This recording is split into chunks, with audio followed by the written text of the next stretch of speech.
Vladimir Putin afirma que o uso de mísseis da OTAN significaria uma guerra direta contra a Rússia e promete, caso isso ocorra, adotar medidas apropriadas. Que medidas apropriadas seriam estas, hein? Além disso, J.D. Vance, candidato a vice-presidente na chapa de Donald Trump, esclarece durante a entrevista o plano do seu governo, caso eleito, para pôr fim à guerra, o que incluiria a obrigação por parte da Ucrânia de abrir mão de cerca de 20% do seu território já controlados pela Rússia, além de estabelecer também o compromisso de não aderir à OTAN.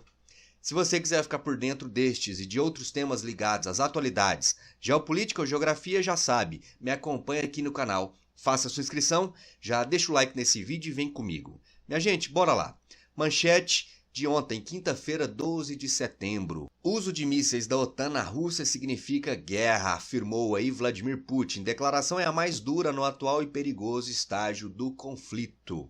Primeiro vamos contextualizar aqui o momento em que essa fala é feita.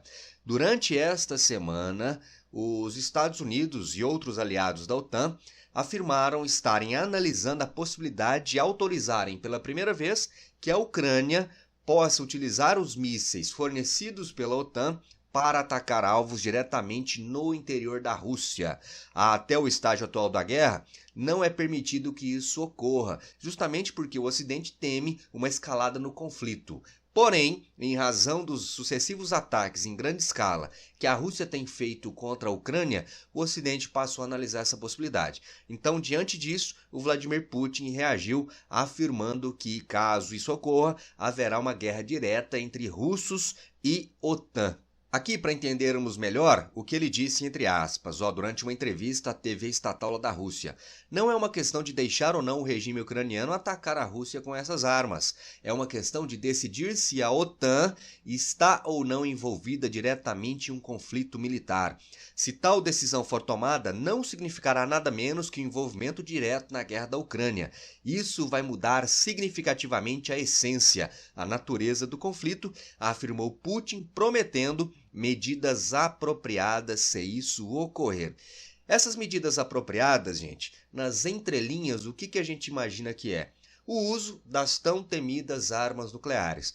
O grande problema é que Vladimir Putin já fez ameaças do mesmo tipo anteriormente, em pelo menos 2 oportunidades, e em nenhuma delas ele fez uso dessas armas. Então, por um lado, a palavra dele passa, sob certo aspecto, a não ter grande valor, né? Mas por outro lado, os países da OTAN ficam com aquela pulga atrás da orelha. Será que ele vai blefar de novo? Ou será que agora ele vai finalmente escalar a guerra, fazer uso de armas nucleares, ainda que sejam aquelas armas táticas, né?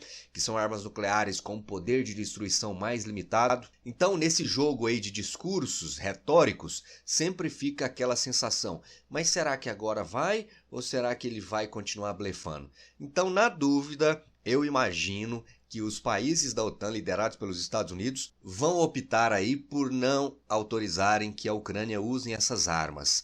Hoje, inclusive, sexta-feira, hoje é sexta-feira, dia 13, sexta 13, o Starmer, esse moço aí que é o atual primeiro-ministro britânico, ele está em Washington e ele vai se reunir à tarde com o presidente Biden e um dos assuntos, um dos temas da reunião é justamente o uso desses mísseis pela Ucrânia. Então vamos aguardar a reunião para vermos aí, né, o que será divulgado sobre essa conversa, se eles vão ou não liberar o uso dessas armas, para a gente entender também o desenrolar ou o possível desenrolar da guerra.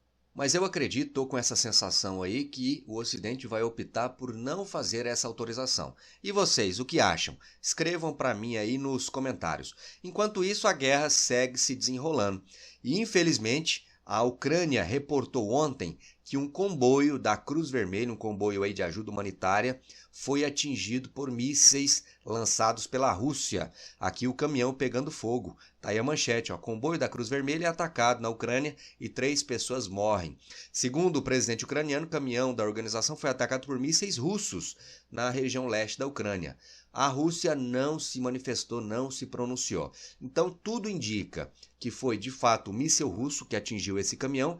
E sempre que isso ocorre, né, pessoal? Sempre que essas organizações de ajuda humanitária sofrem esses ataques na guerra, isso simbolicamente representa, ao menos na minha visão, uma derrota para a humanidade, justamente porque esses grupos eles estão ali atuando para levar um pouco de alívio, para diminuir um pouco a dor, o sofrimento, sobretudo da população civil que não está envolvida diretamente na guerra.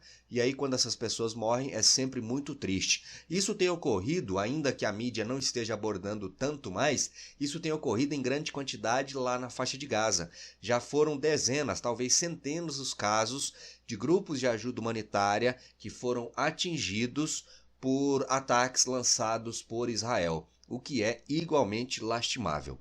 Beleza, beleza?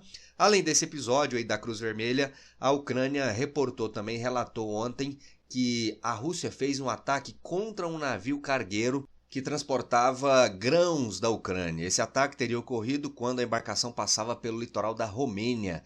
Tá aí a manchete. Ucrânia afirma que Rússia atingiu o navio de grãos no Mar Negro. Kiev afirmou que o navio estava em águas da Romênia, país que integra a OTAN. Isso poderia configurar uma grande crise, dados os protocolos de defesa mútua da aliança militar liderada pelos Estados Unidos. Mas a Romênia correu para negar a informação. Moscou, assim como no caso lá do caminhão de ajuda humanitária, Moscou não se manifestou sobre o episódio. Aqui, mais uma vez no mapa, para a gente entender a dinâmica aí da exportação de grãos pela Ucrânia, mesmo em meio à guerra. Então aqui está a Ucrânia, beleza, Mar Negro e a Romênia, país vizinho à Ucrânia. A Rússia controla o quê? Controla a Crimeia e boa parte do leste ucraniano, o que faz com que os russos tenham controle sobre boa parte do Mar Negro e também sobre o Mar de Azov. O que restou então de litoral para a Ucrânia? Apenas esse pedaço aqui, ó, identificado nesse amarelo desbotado. Mais ou menos aqui, onde eu aponto o cursor do mouse, está a cidade de Odessa, que é, cadê o cursor aqui, ó, cidade de Odessa, que é a principal cidade portuária da Ucrânia. É justamente a partir de Odessa que a Ucrânia mantém as exportações de grãos, ó. Então os navios atravessam aqui o litoral da Romênia, Bulgária, passam pelos estreitos de Bósforo e Dardanelos na Turquia até chegar no mar Mediterrâneo. Então, segundo o que foi relatado pela Ucrânia, a embarcação estava aqui no litoral da Romênia quando sofreu esse ataque. O curioso é que a Ucrânia, ou melhor, que a Romênia negou que isso tenha ocorrido, né?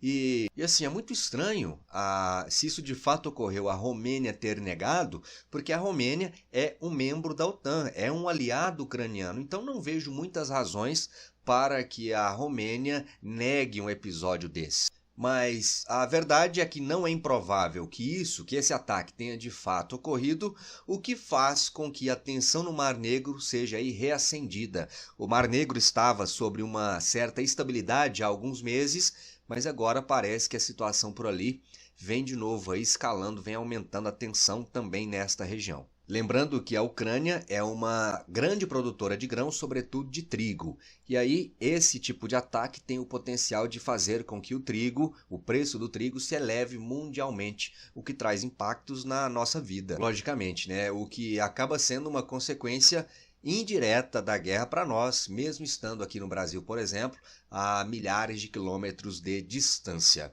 Eu falo do Brasil porque é onde eu tô, né? Mas também sei que muita gente aí da África, sobretudo galera de Angola, Moçambique, também assistem meus vídeos. E um abraço para essa turma aí lá na Mãe África.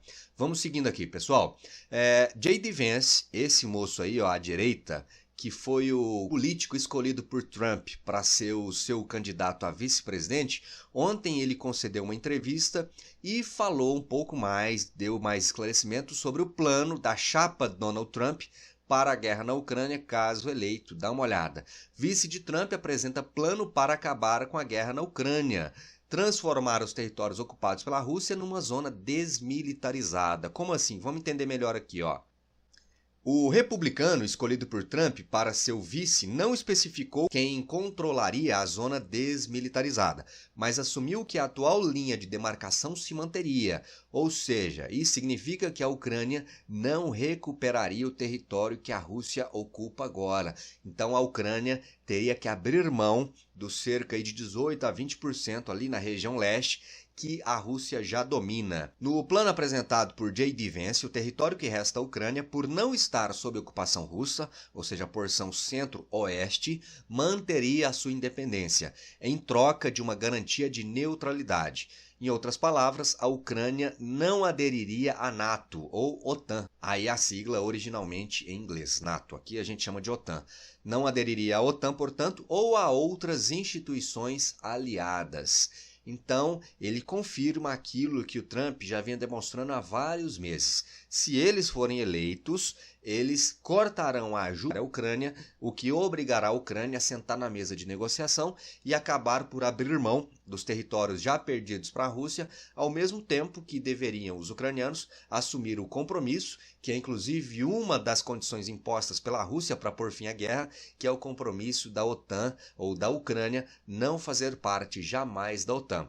E o argumento é aquele, né? Eles argumentam que a guerra da Ucrânia tem custado muito dinheiro aos Estados Unidos, ao passo que a Europa não tem se empenhado da mesma maneira do ponto de vista financeiro e com apoio de armas para dar esse suporte à Ucrânia. Em outras palavras, eles estão dizendo que a guerra na Ucrânia não é um problema dos Estados Unidos. Então, daí essa postura deles, né, enquanto candidatos a presidente e a vice-presidente. Isso acaba confirmando aquilo que o Donald Trump deixou transparecer no debate feito com a Kamala Harris no início dessa semana. Tá aí, ó.